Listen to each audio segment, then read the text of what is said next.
Assalamualaikum warahmatullahi wabarakatuh. Selamat malam Bapak, Ibu, dan teman-teman semua. Eh, Khususnya Pak Rudi dan Pak Isla selaku dosen mata kuliah pembelajaran mendalam atau deep learning Matematika ITB. Perkenalkan, saya Habibur Rahman. Di sini akan menjelaskan mengenai hasil pengerjaan tugas 4 kami, yaitu dari saya dan Kak Terzaki Raihan. Nah, jadi kami mencoba untuk membuat model klasifikasi penyakit pneumonia dari data medicalness atau medness. Jadi temanya kesehatan, dan kami mencoba membuat model dengan beberapa metode. Yang pertama ada multilayer perceptron atau MLP, yang kedua ada CNN atau convolutional neural network, dan yang ketiga ada RNN atau recurrent neural network. Kemudian ada tambahan satu lagi yaitu autoencoder. Ini sebenarnya hanya untuk uh, mengurangi noise pada gambar gitu. Yang pertama yaitu multilayer perceptron. Di sini source code kami. Yang pertama menginstal library madness. Yang kedua mengimport library yang diperlukan. Lalu di sini datasetnya itu sudah tersedia secara online dan langsung di-download gitu. Jadi dibagi langsung menjadi train, validation, dan test. Lalu di sini eh, memisahkan antara X-nya dan Y, atau antara data gambarnya dan labelnya. Labelnya biner, jadi 01. Kemudian eh, setelah tahu masing-masing ukuran dari datasetnya, kemudian dicoba plot atau nampilin gambar dari dataset tersebut. Nah, seperti ini kira-kira contohnya. Kemudian akan dilakukan normalisasi atau diskalakan data gambarnya menjadi dibagi dengan 255, karena nilai dari di datasetnya itu antara rentang 0 sampai 255 dan mau diskalakan menjadi 0 sampai 1 begitu. Lalu ada proses reshaping data menjadi ukuran 28 kali 28. Setelah itu label akan di one hot encoded, akan dikodekan menjadi dengan menggunakan one hot, yaitu yang asalnya 01 kemudian menjadi dua nilai, dua vektor. Yang pertama untuk kasus 0 dan yang kedua untuk kasus 1 begitu. Nah, setelah di encode hasilnya seperti berikut. Jadi baris ini menandakan bahwa labelnya adalah 1 karena pada indeks ke-1 bernilai 1. Sedangkan gambar pada indeks ini itu bernilai 0 karena pada posisi pertama dia nilainya 1 dan posisi kedua dia nilainya 0. Kemudian setelah itu karena ini merupakan metode MLP, jadi masukannya diubah menjadi satu dimensi saja. Jadi di reshape lagi menjadi satu dimensi dengan ukuran 784 kali 1. Kemudian setelah itu kami buat model. Yang pertama ada layer dense atau ya fully connected layer dengan jumlah neuronnya 16 dan fungsi aktivasi yang digunakan yaitu ReLU. Kemudian yang hidden layer kedua yaitu yang berperan juga sebagai output layer dalam kasus ini, yaitu dense lagi atau fully connected layer dengan jumlah neuron 2. Aktivasinya digunakan softmax sigmoid. Mungkin akan lebih baik jika digunakan sigmoid, tapi dalam kasus ini kami gunakan softmax. Lalu Setelah itu model dikompil dengan optimizer berupa Adam dengan learning rate sebesar 1 kali 10 pangkat min 3, lossnya binary cross entropy, dan metriknya berupa akurasi. Kemudian digunakan fungsi RLP ini atau reduce LR on plateau untuk mengubah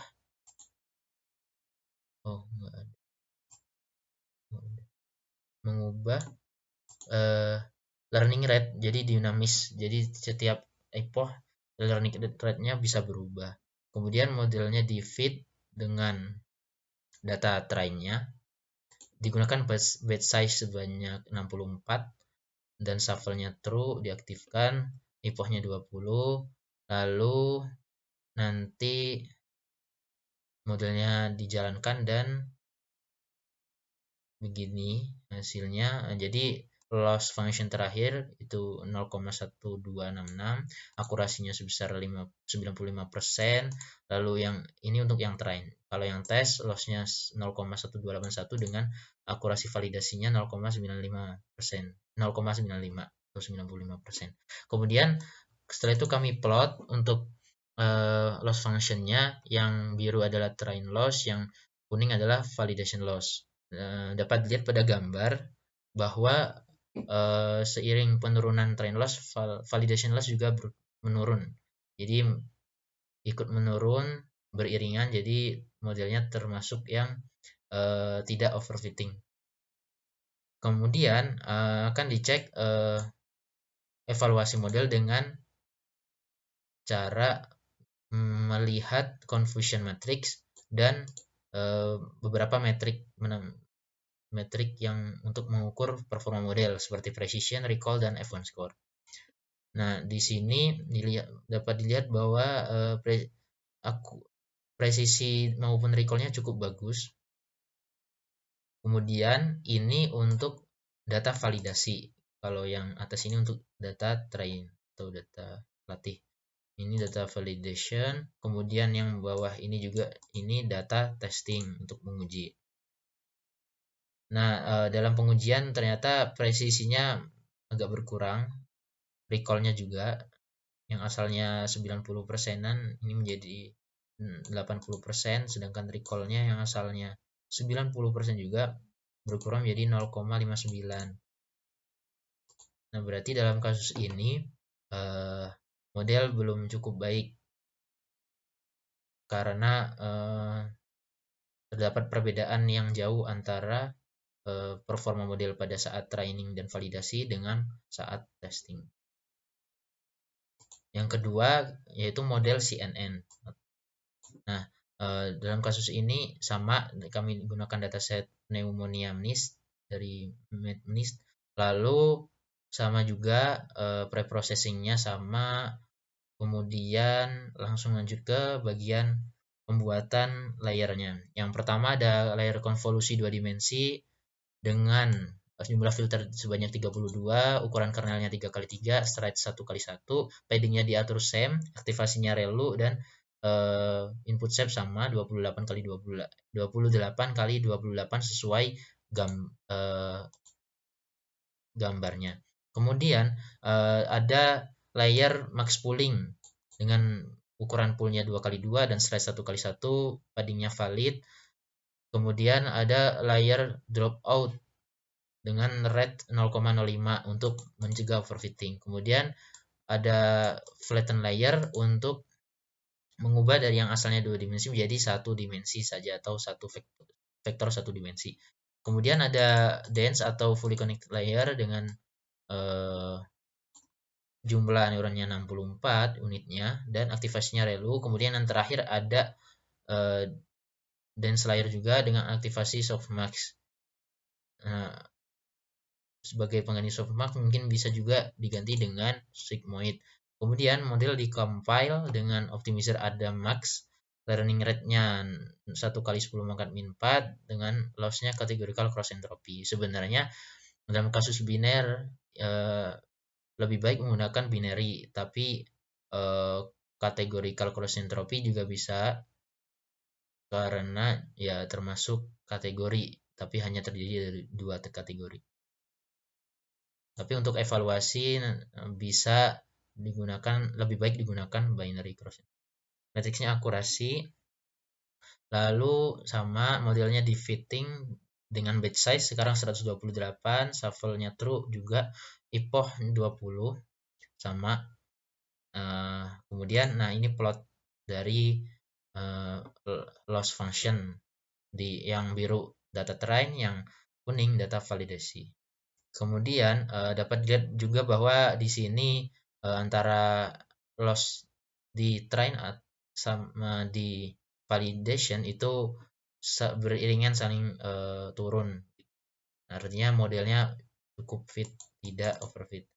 Kemudian dilakukan evaluasi model, kinerja model juga dengan cara yang sama seperti MLP. Didapat presisi dan recall dari data training itu cukup tinggi ya, sekitar 80-90% Kemudian ini untuk data validasi cukup tinggi juga presisi dan recall-nya.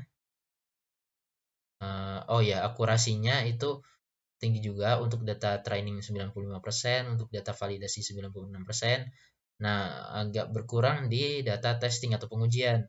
Ini akurasinya itu menurun dari 90-an persen gitu menjadi 81%.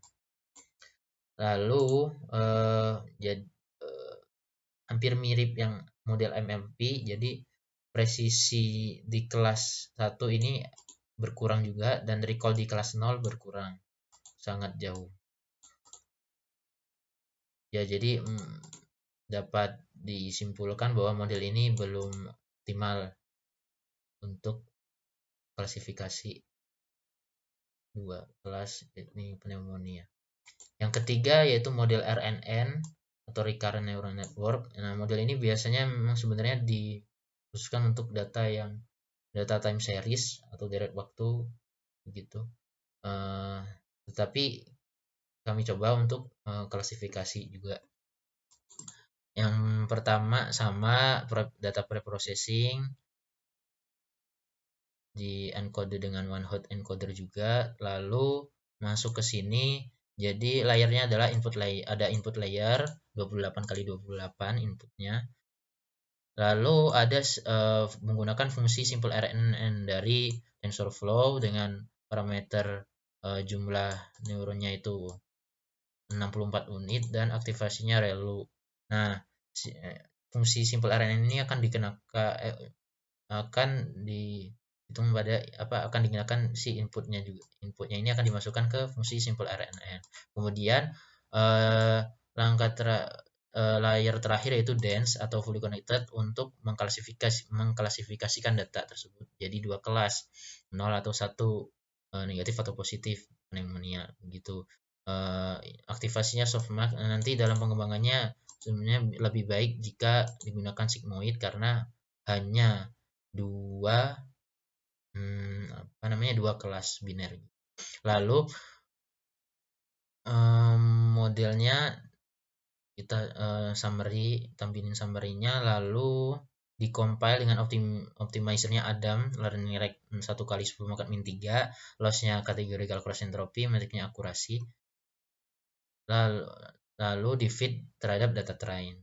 Nah, hasilnya loss pada iterasi terakhir itu 0,09 dengan akurasi 0,96 untuk train. Kemudian untuk tesnya, untuk validasinya yaitu loss sebesar 0,08 dan akurasi pada data validasi sebesar 0,96. Kalau kita plot loss function-nya menurut epoch, maka akan dihasilkan gambar berikut. Dapat dilihat bahwa yang biru merupakan loss pada train, sedangkan kuning loss pada pada validasi maksudnya. Maaf. Untuk train dapat dilihat bahwa cenderung turun, nggak stabil, tapi terus stabil di epoch akhir mendekati 20. Lalu untuk yang validasi sebenarnya waktu awal IPOH itu sudah cukup rendah, tapi naik turun begitu hingga sampai ke sini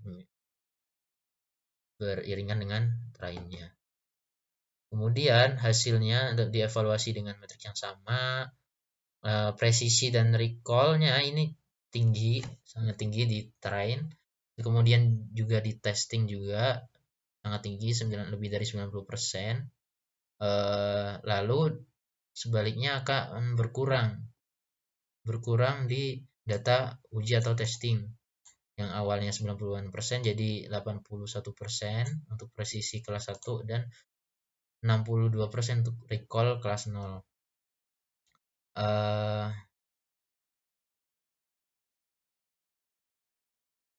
Ya begitu. Jadi dapat disimpulkan dari ketiga model ini MLP, CNN, dan RNN itu ketiga-tiganya itu dapat digunakan sebagai untuk sebagai penyelesaian masalah klasifikasi penyakit pneumonia dengan dua kelas yaitu 0 dan 1 dengan akurasi yang mirip-mirip sebenarnya.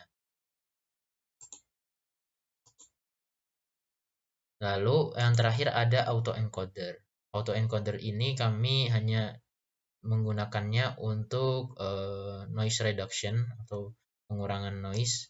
Jadi pertama-tama datanya sama, MedNIST dari pneumonia dari MedNIST, lalu diberikan noise dengan distribusinya normal gitu. Noise faktornya 0,07, dikecil aja. Lalu sama akan distandarisasi datanya menjadi rentang nilai antara 0 sampai 1 maksudnya. Lalu kemudian akan diplot dulu gambar yang asli yang sebelah atas ini. Kemudian yang bawah ini adalah gambar setelah dimasukkan noise. Setelah itu kami membuat suatu autoencoder. Yang pertama yaitu encodernya terdiri dari beberapa lapisan. Yang pertama input, yang kedua convolution layer dengan parameter banyak filternya sekian, 32. Lalu ada layer average pooling, lalu ada convolution layer lagi dengan jumlah neuron atau unit 16. Kemudian ada average pool lagi, jumlah filter maksudnya tadi, maaf, 16. Kemudian ada average pool lagi. Lalu untuk decodernya kami menggunakan layer konvolusi, terus di layer upsampling, lalu konvolusi lagi dan di upsampling lagi, kemudian terakhir konvolusi dengan neuronnya cuma satu. Dengan aktivasinya juga berbeda, yang awal aktivasinya ReLU, yang paling akhir aktivasinya sigmoid. Kemudian model dikompil dengan optimizer Adam dan lossnya binary cross entropy. Metriknya menggunakan binary akurasi dari TensorFlow. Kemudian autoencoder ini di feed terhadap data train yang sudah dikasih noise. Kemudian akan dibandingkan dengan X-train-nya. Sedangkan untuk validasinya juga sama, data validasi sudah dikasih noise dengan data validasi asal. Kemudian model akan dijalankan selama ini 5 epoch saja kebetulan. Lalu loss function epoch terakhir ada sebesar 0,63. Binary accuracy-nya masih cukup kecil, 0,013. Validation loss-nya 0,63 dan validation binary accuracy 0,014. Kemudian akan diuji dengan data testing atau data uji. Nah, berikut ini hasilnya. Yang pertama, yang baris paling atas adalah gambar original atau gambar aslinya. Yang kedua, gambar asli ini setelah dikasih noise sebesar faktornya 0,07. Kemudian ini adalah setelah masuk ke hasil setelah gambar yang ada noise-nya ini masuk ke autoencoder. atau denoised images. Dapat dilihat bahwa pada gambar denoised image ini noise pada gambar itu berkurang, namun gambarnya menjadi lebih apa ya, lebih blur begitu daripada gambar aslinya. Ya mungkin sekian presentasi dari saya, kurang lebihnya mohon maaf. Wassalamualaikum warahmatullahi wabarakatuh.